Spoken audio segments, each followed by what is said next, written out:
Welcome to the last breakfast. Please enjoy the video. In this video, I will explain how to reset your Ford Flex door code. First, you'll need to locate your vehicle's factory 5-digit code.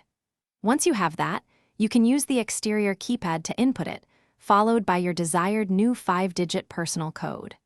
We'll walk through each step to ensure a smooth and successful reset, giving you full control over your vehicle's access.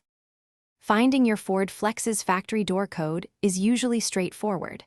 Many owners find it on a small card in their owner's manual or tucked away in the glove compartment.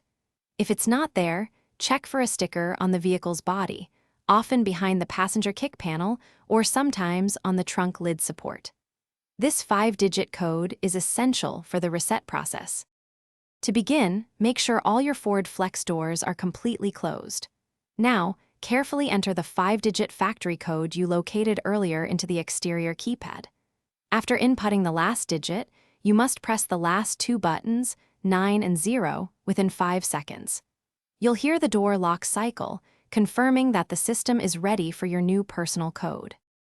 Now it's time to set your new personal code. Immediately after the lock cycle, enter your desired new 5-digit code on the keypad. Do not press any other buttons. The door locks will cycle once more, indicating that your new code has been successfully programmed. Take a moment to test your new code to ensure it works perfectly before closing the door. Thanks for watching. If this was helpful, leave a like and consider subscribing. See you next time.